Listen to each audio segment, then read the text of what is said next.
우리 주님 승리로 부활하신 것을 생각하면 정말 마음에 한없는 감사와 찬송을 하지 않을 수 없습니다. 그러나 지금 진도 앞바다의 세월호라는 여객선에 아직도 생사를 모르는 실종자들이 그저 300여 명 가까이 이렇게 묻혀 있는 것을 생각하면 우리가 맞는 부활절 중에 아마 가장 슬픈 날이 아닌가 이렇게 생각을 안 할 수가 없습니다. 일주일 동안 준비했던 설교 말씀을 어저께 저녁에 다시 썼습니다. 우리가 부활의 기쁨에 감격해서만은 안 되겠다. 우리가 이런 사건을 계기로 해서 우리 주님의 부활을 정말로 참된 부활을 만들려면 우리가 성도로서 무엇인가를 결단해야 되겠다. 이런 좀 무거운 마음으로 오늘 이 부활의 말씀을 묵상하기를 원합니다. 그래서 오늘 제목은 지켜야 된다, 지킵시다 하는 것으로 말씀의 제목을 삼았습니다. 우리는 무엇보다도 자기 자리를 지켜야 되겠습니다. 성도가 성도의 자리를, 부모가 부모의 자리를, 아내의 자리, 남편의 자리, 자녀의 자리, 학생의 자리, 교사의 자리, 자리를 지켜야 되겠다는 것입니다. 만약에 이번에 그 배에 탄 책임자들이 선장을 포함해서 항해사, 조타수, 또 안내자 모든 사람들이 자기 자리를 지키고 있었더라면 이런 비참한 일은 일어나지 않았을 텐데 자리를 떠난 것 때문에 우리가 이 큰 아픔을 지금 보고 있구나 하는 것입니다. 죄라는 단어는 헬라 말로 하마르티아라고 얘기합니다. 이 하마르티아라는 얘기는 화살을 쏜 사람이 활을 쐈는데 이 관역에 날아가서 꽂혀야 될 화살이 관역을 빗나갔을 때 그때 자기 무릎을 치면서 하마르티아, 빗나갔다 이렇게 얘기하는 거예요. 죄의 근원이 자리 이탈입니다. 그러면 악의 근원이 무엇입니까? 우리가 아는 대로 사단의 시작이 어느 곳인지 성경 유다서 1장 6절에서 힌트를 주고 있습니다. 주보를 보시면서 같이 읽겠습니까?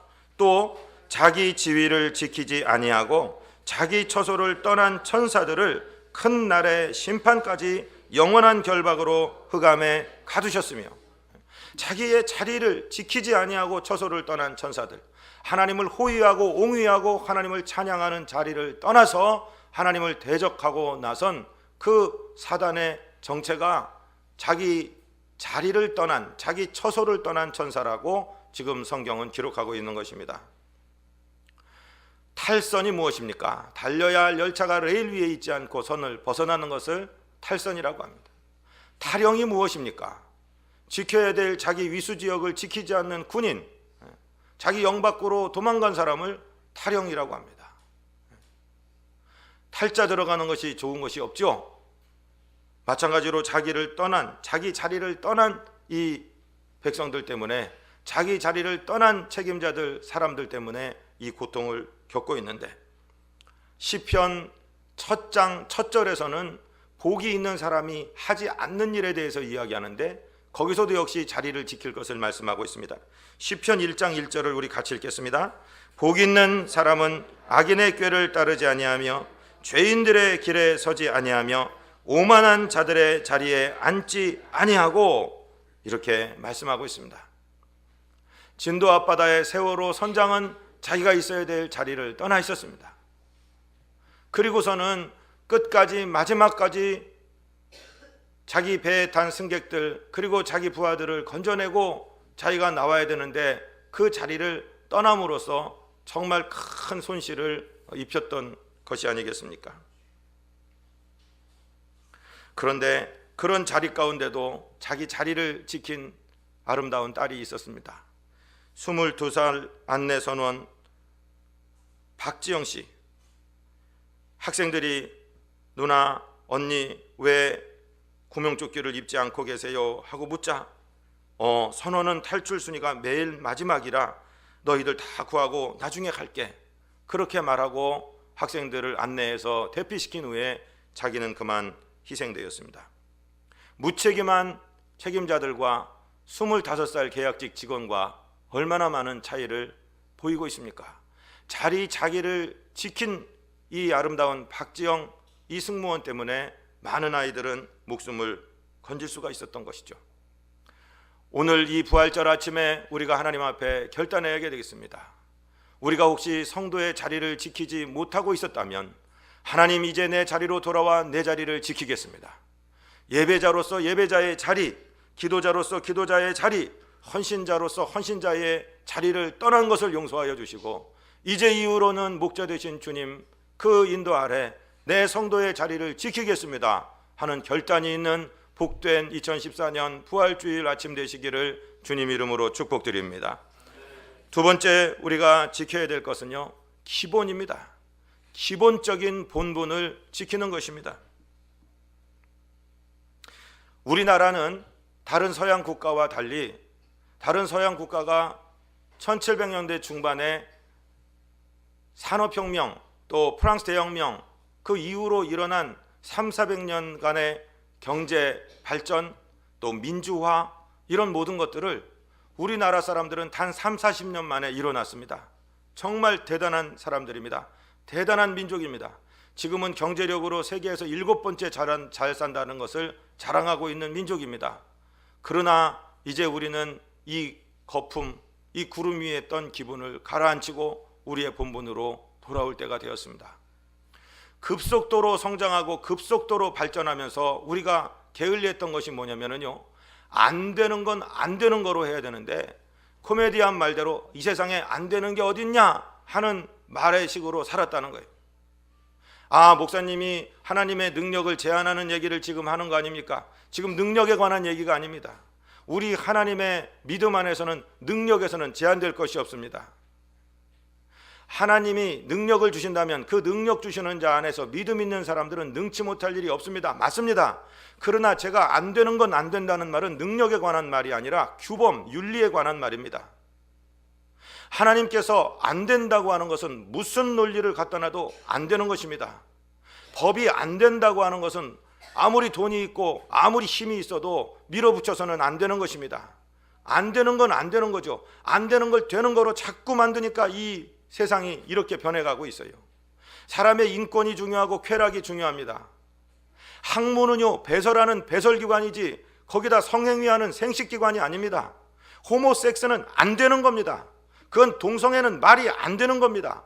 안 되는 건 안 되는 겁니다. 그런데 이 민족은요, 안 되는 걸 자꾸 되게 하는 거예요. 능력에서 안 되는 걸 되게 하는 것이 아니라 규범에서 안 되는 걸 자꾸 되도록 만드는 거예요. 돈을 써서 만들고, 그리고 힘을 사용해서 만들고. 성경에서는요, 계속해서 뇌물을 받고 진리를 구부리는 것에 대해서 심한 경고를 하고 있습니다. 출애굽기 23장 8절 우리 같이 읽겠습니다. 너는 뇌물을 받지 말라. 뇌물은 밝은 자의 눈을 어둡게 하고 의로운 자의 말을 굽게 하느니라. 잠언 15장 27절은 뭐라고 말씀하십니까? 이익을 탐하는 자는 자기 집을 해롭게 하나 뇌물을 싫어하는 자는 살게 되느니라. 아멘. 모두가요, 뇌물을 받아먹고, 무엇인가 공무원, 공권력을 갖고 있는 사람은 돈이 없으니까 돈이 필요하고, 돈이 있는 사람은 힘이 필요하니까 서로 만나면서 뇌물을 주고받으면서, 돈이 있는 사람은 돈을 갖다 바치고 힘 있는 사람은 힘을 나눠줘서 안 되는 것을 되게 한단 말이에요. 규제 개혁을 푼다, 프렌들리 비즈니스 프렌들리, 친기업형 해갖고 경제 살리는 것도 중요합니다. 물론 쓸데없는 규제는 과감하게 철폐해야 됩니다. 그런데 그저 묻혀 들어가면서 기본 지켜야 될 원칙들을 무시하는 이런 행태들 때문에 지금 얼마나 많은 이런 일이 일어나냐 말씀이죠. 이번에 이 사고를 일으킨 세월호라는 이 배는 청해진이라는 주식회사에서 운항을 관리하고 있고, 그 위에 천해지라고 하는 조선회사가 있고요, 그 위에 I1I 홀딩스라는 그런 지주회사가 있어요. 그런데 이 회사가 어떤 회사인 줄 아십니까? 이 회사가 그 원래 대표는 유병원 씨라고, 옆에도 기쁜 소식 선교회라고 있지만 구원파 권신찬이라는 사람의 사위예요. 이 유병원, 권신찬 두 사람이 1981년도에 기독교 복음 침례회라는 이상한 교회를 만들었어요. 교회가 아닌 교회예요. 그러면서 1986년에 당시에 제5공화국 이 전두환 대통령 동생 전경환 씨 새마을운동 본부장했던 사람하고 친분을 가지고 1986년도에 유람선 세모 유람선이라는 것을 허락을 취득하게 되죠. 그리고서는 막 키워갑니다. 이 기독교 복음 침례회라는 교단은 너무 허무맹랑한 교리를 가지고 있어서 우리 교단 1985년도에 그리고 예장 고시는 1991년도에 예장 통합은 1992년도에 그리고 예장 합동은 2008년도에 각각 2단으로 결의를 한 이런 교단입니다. 그런데 이 사람들이 왜 중간에 가서 큰 사고를 일으켰냐면은 1987년 8월 29일 날 오대양 사건이라는 게 터져요. 오대양 사건이라는 것은 그 교회에 그들이 만든 교회의 신자로 있는 박신자라는 여자가 대전에서 일으킨 일입니다. 그 당시 48살입니다. 사채를 끌어모으고 공장을 건립하고 단체적으로 사람을 살면서 이 세상이 말세가 다 오는데 오대양을 믿어야 구원받는다. 전 세계 오대양은 내가 주관한다. 오대양을 떠나면 죽음의 재앙을 받는다. 이렇게 얘기하면서 자기를 하나님처럼 숭배하게 만들고 사채를 끌어다가 처음에는 80억으로 시작한 게 나중에 108억까지 부채를 지게 됩니다. 그러니까 부채를 갚을 길이 없고 이자도 갚을 길이 없으니까 갑자기 자살 충동을 느껴가지고서는 우리 다 죽어버리자 이렇게 된 거예요. 그래서 어느 날 공장 2층에서 공장 천장 위에서 31구의 시체가 발견이 됩니다. 경찰은 이것을 집단 자살이라고 결론을 냈지만 사실 따지고 보면은 자살이 아닙니다. 어떻게 자살한 사람들이 손이 묶여 있고 발목이 묶여 있고 그렇게 되니까 이것은 집단 타살로 보는 것이 정확한데 그것이 그렇게 정리가 되지 않았단 말씀이에요. 그러면서 그 회사가 90년대에 이 사건을 계기로 그 업주인 유병원이라는 사람은 91년 8월 달에 체포되고 그 이듬해 9월 달에 대법원으로부터 징역 4년 확정 판결을 받고 그 모든 사업을 무너지고 이 사람은 이제 갇히게 되는 거죠. 병원 사업, 조선, 자동차 부품업 등의 무리한 투자와 후유증으로 1997년 8월에 부도내고 금융권에 2천억여 원의 피해를 입히고 끝났어요. 그러면 끝나야 되는 거예요. 그러면 거기서 그만둬야 되는 거예요. 거기서 멈춰야 되는데 이번에 이 세월호 사고를 일으킨 청해진이라는 회사를 99년에 설립을 해요. 그리고 자기는 부도내놓고 자기 아들 유대균, 차남 유혁기에게 19.44%의 각각 지분을 주고 자기 아내에게 6.29%, 김혜경 씨에게 지분을 줘서 회사를 그냥 끌어가는 거예요. 안 되는 게 안 돼야 되는데 안 되는 게 됐단 말씀입니다. 일본에서 18년이나 쓰고 난 그 배를 갖다가 사와서 사람을 더 태우려고 뒤쪽에 그 원래 가판이 있던 자리에다가 30m 되는 객실 2개 층을 만들어서 4개월 만에 뚝딱뚝딱 다 져갖고 그것을 개조한 그 선박회사는 조선회사는 경험이 없는 회사예요. 6,586톤급에서 6,825톤으로 239톤을 증축을 하고 정원도 840명에서 956명으로 116명을 늘렸어요. 이번 사고 원인을 뭐라고 합니까?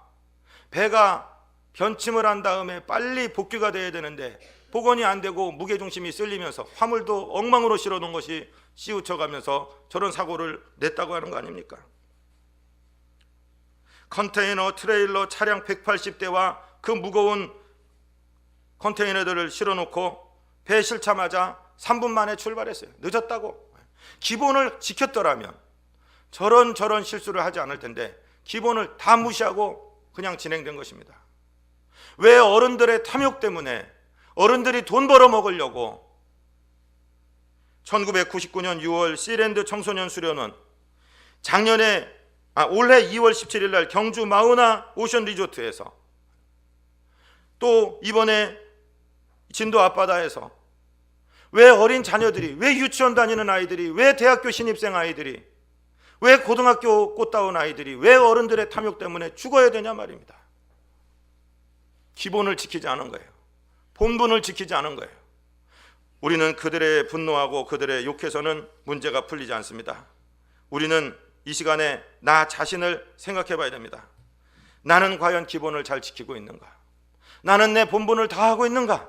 나는 아비로서, 어미로서, 아내로서, 남편으로서 나는 내 자리를 지키고 있는가? 내 본분을 다하고 있는가? 한번 생각해 보시기를 주님 이름으로 부탁을 드립니다. 주님은 십자가 지고 가는데 여인들이 따라와서 예수님 아파서 어떻게 하냐고 우니까 주님이 돌아오시면서 누가복음 23장 28절에서 이런 말씀을 하십니다. 우리 같이 읽겠습니다. 예수께서 돌이켜 그들을 향하여 이르시되 예루살렘의 딸들아 나를 위하여 울지 말고 너희와 너희 자녀를 위하여 울라. 자기 자신을 잘 지키라는 것을 지금 말씀하고 있어요. 자기 자리를 잘 지키라는 것을 말씀하고 있어요. 사랑하고 존경하는 성도 여러분, 저는요 제 어머니가 제가 초등학교 4학년 때 하늘나라 먼저 가셨어요. 그 초등학교 4학년이면 많이 철이 들어있을 때인데도요 그 어머니에 대한 그리움이 그 마음의 상처로 남아 있었어요. 그래서 지금 요즘에 우리 이 자녀들 참 결혼해서 자녀 낳기도 어려운데 내가 맞벌이 하는 사람한테 상처가 안 되기를 원하면서 간곡하게 부탁을 드립니다. 엄마의 존재가 아이에게 얼마나 중요한지 아십니까? 특별히 유아기와 초등학교 들어가기 전까지 그 기간에 있어서 엄마라는 것은 아이에게 절대적인 것입니다. 제가 도전 드립니다. 물론 다 둘이 벌어야 먹고 살아요. 지금 쓸 것이 너무너무 많고 애기 낳는데도 너무 힘든 거 압니다. 그런데 한 달에 수입이 한 500만 원 되신다면 하십시오. 그래서 이 애기 보아주는 분에게 한 150만 원 드리고 자기 뭐 쓸 거 쓰고 그렇게 가사에 도움이 된다면 하십시오. 그런데 그렇지 않다면 한번 숙고해 보시기를 바랍니다. 정말 엄마로서의 자리가 얼마나 중요한 것인가. 아기를 보면서 품에 안고 있는 엄마를 저는 존경하고 사랑합니다. 왜냐하면 그 엄마의 본분이 아이에게 얼마나 중요한가를 알기 때문입니다. 사랑하고 존경하는 아빠들이시여 엄마들이시여 아무리 둘이 승질나고 화가 나도 애들 보는 앞에서 폭력적인 대화 나누지 마십시오. 싸우지 마십시오. 그리고 집 나가지 마십시오. 때려치지 마십시오. 부모를 잃은 아이들이 그 마음의 상처를 어찌할 길이 없어서 길거리로 쏟아져 나오고 그 아이들이 비행 청소년이 되고 범죄자가 되고 사회에 문제가 돼요. 지금 13만인가가 그러고 돌아다닌다는 거예요. 자기들의 쾌락을 위해 자기들의 행복을 위해서 가정 같은 거 내팽개쳐버린 그런 본분을 다하지 않는 부모들 때문에 여러분 자녀들은요 잘못된 아이들 없어요. 문제 안은 없어요. 문제 가정이 있는 거예요. 자기 본분을 지키지 않은 부모들의 책임이라 이 말씀입니다. 저와 여러분 이 신앙의 본분으로 돌아오시기를 주의 이름으로 부탁을 드립니다. 신앙도 우리 본래적인 신앙을 찾아야 돼요. 지금 대한민국 교회의 성도들을 그렇게 존경하는 세상 사람들이 없습니다. 왜 그럴까요? 신앙의 기본을 버렸기 때문에 그렇습니다. 이 뿌리는 원래 일제부대 시대부터 시작됐어요. 우리나라의 기독교가 전래되자마자 우리나라가 일본에게 먹혔습니다. 그때 우리의 민족은 참으로 암담했습니다. 소망이 없습니다. 절망입니다. 그러니까 퇴폐주의 문학이나 낭만주의 문학이 발달된 거예요. 낭만주의의 대표자 가운데 표본실의 청개구리를 쓴 횡보 염상섭이라는 분도 계시죠. 그분이 왜 횡보인 줄 아세요? 늘 술에 취해 있기 때문에 갈지자로 옆으로 걸어서 횡보해요. 그때는 그만큼 절망적이었어요. 그러니까 문예사조도 그런 쪽으로 그냥 흘러갈 수밖에 없었어요. 기독교의 신앙도 그랬습니다. 이 세상은 곧 망한다. 이 세상은 망하고 우리 주님 다시 오시니까 우리는 주님께 들림받아서 우리 거기 가서 살자. 곧 망할 세상이니까 공부 같은 거 뭐 필요하냐? 학교 같은 거 뭐 필요하냐? 너무 이상주의, 너무 신비주의로 신앙이 흘렀습니다. 여러분 예수님이 그렇게 신비적인 삶을 우리에게 요구하셨나요? 예수님이 변모산에서 변모되었을 때 베드로는 너무도 흥분하고 너무도 좋아서 주여 내가 여기다 초막 셋을 짓겠습니다. 하나는 엘리야 위하여 하나는 모세를 위하여 하나는 주님을 위하여 짓고 우리는 여기서 그냥 이 신비로운 것을 느끼면서 살겠습니다. 그랬을 때 예수님이 그렇게 허락하시던가요? 그렇지 않아요. 예수님은 제자들을 끌고 벙어리 귀신 들린 아들이 있는 곳에 달려가셔서 그 귀신을 쫓아내면서 일하셨단 말씀입니다.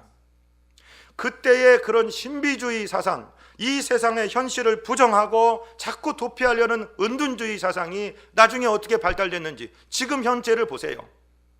지금 대표적인 이단 신천지는 뭐라고 그래요? 이 사당은 14만 4천 명 자기네들의 성도가 차면은 끝난다.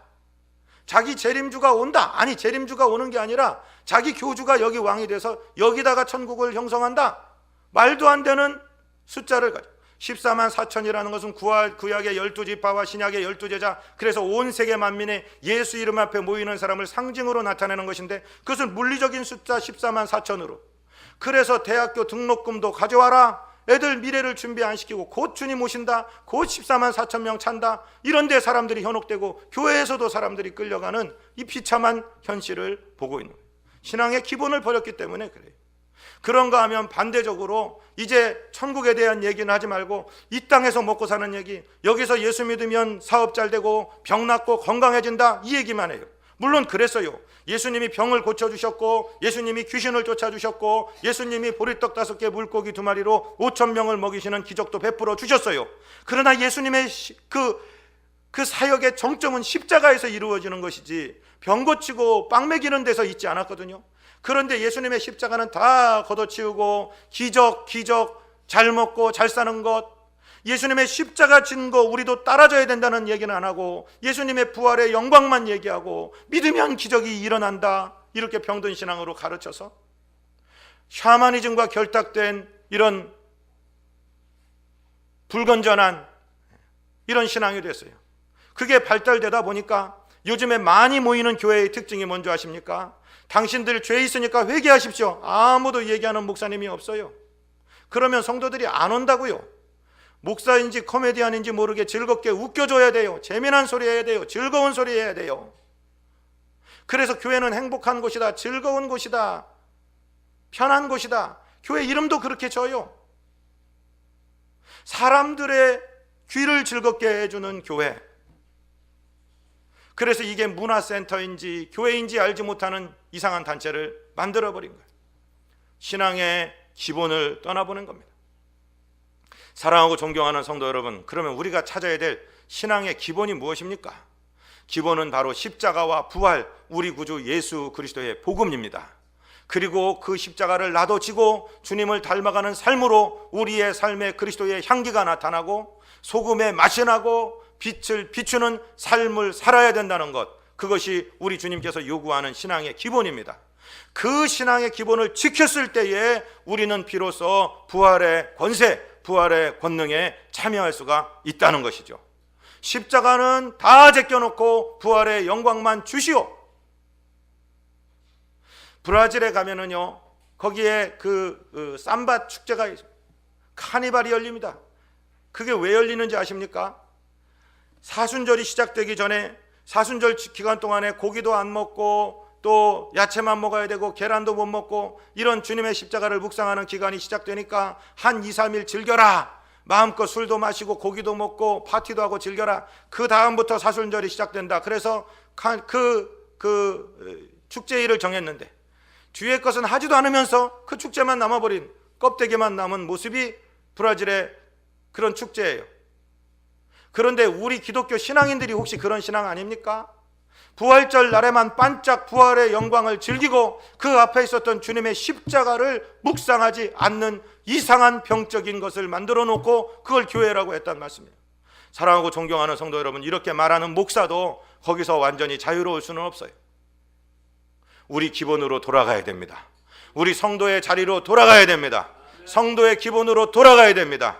내 십자가 바로 지고 주님께 가야 됩니다. 예수님은 그렇게 사신 분입니다. 예수님께서는 당신의 자리를 지키셨습니다. 당신의 기본을 지키셨습니다. 그리고 당신의 사명이 무엇인지를 알았습니다. 우리가 세 번째로 생각해야 될 것은 나에게 맡겨주신 명령, 사명, 그것을 생각하는 것입니다. 예수님은요, 당신이 사명이 무엇인지를 정확하게 아셨던 분입니다.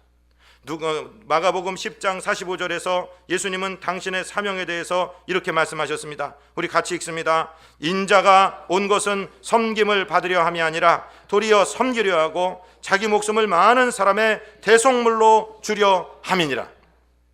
나는 많은 사람의 대속물로 내 몸을 십자가에 죽여서 찢어 줌으로써 줘야 된다는 그 엄중한 사명이 있었기 때문에 사람들이 억지로 예수님을 불러서 왕을 삼고자 할 때 도망 다니셨습니다. 기적을 일으키시고 못 보는 사람을 보게 하시고 절름발이를 일어나서 걷게 하시고 병자를 고치신 다음에 주님께서 말씀하십니다. 절대로 이 이야기를 사람들에게 하지 말아라. 너는 몸이 깨끗하여진 것을 제사장에게 가서 보이고 너의 본분을 다하라. 이렇게 말씀하신 거예요. 왜? 그들이 주님의 능력과 기적에 대해서 자꾸 얘기하면 예수님이 십자가를 지실 수 없기 때문입니다. 당신은 이 사명을 지키는 것을 최고의 목표로 살았다는 것이죠. 그 주님께서 저와 여러분에게 십자가를 지고 따라올 것을 말하십니다. 그런데 베드로 사도는 그의 편지에서 우리 성도들에게 주님의 십자가의 의미가 무엇인지를 정확하게 알려주고 계십니다. 베드로전서 2장 21절입니다.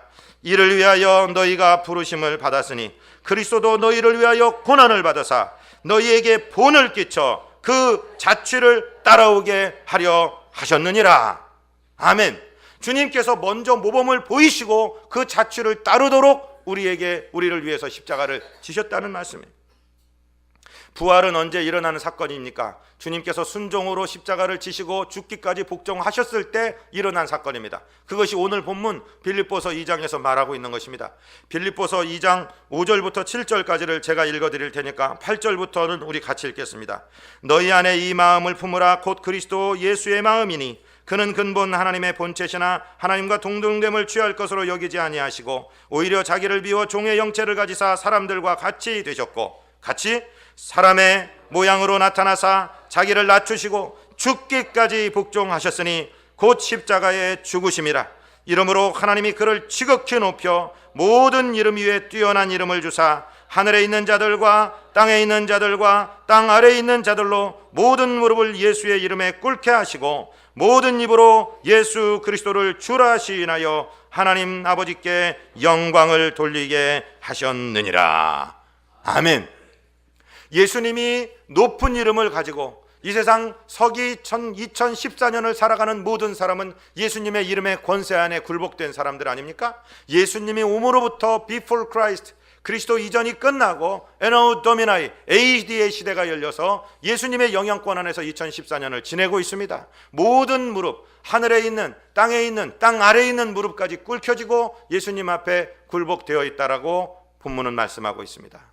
예수님이 사명을 감당하셨을 때 하나님은 존귀의 부활을 주셨고 존귀의 자리에 오르게 하셨고 저와 여러분도 이 십자가를 지고 따를 것을 명령하십니다. 주님은 누가복음 9장 23절에서 우리에게 이렇게 명령하셨습니다.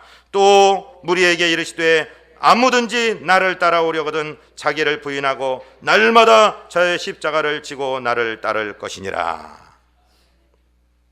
이번에 희생된 아이 가운데 정치웅군이라는 단원고 2학년 학생이 있습니다. 자기 자신의 구명조끼를 벗어서 다른 아이들에게 주고 그리고 다른 친구 구하겠다고 물로 뛰어들었다가 그만 가장 먼저 사체로 떠오르고 말았습니다. 그는 평소에도 활달한 성격을 가졌고 친구들을 잘 챙겼습니다. 검도 3단의 유단자인 이 아들은 자기가 체육대학에 입학하여서 더 많은 사람을 돕는 사람이 되기를 꿈꾸던 사람인데 그만 자기의 바람대로 많은 사람을 살리고 자기는 하늘나라로 떠났던 것입니다. 이런 가치들이 중시되어야 될 세상, 우리에게 자기 십자가를 지고 따라오라고 하신 주님의 말씀을 지고 십자가를 지고 따르다가 부활의 영광에 참여하는 저와 여러분 우리 모두 되시기를 주님 이름으로 축복드립니다. 거룩하시고 자비하신 우리 아버지 하나님, 2014년 부활절에 우리의 기본을 생각합니다. 우리의 지킬 자리를 생각합니다. 성도의 사명을 생각합니다. 잘 지킴으로 참된 부활에 참여하는 거룩한 주의 제자들 되도록 우리를 이끌어 주옵소서. 예수 그리스도 이름으로 믿사옵고 간구하옵나이다. 아멘.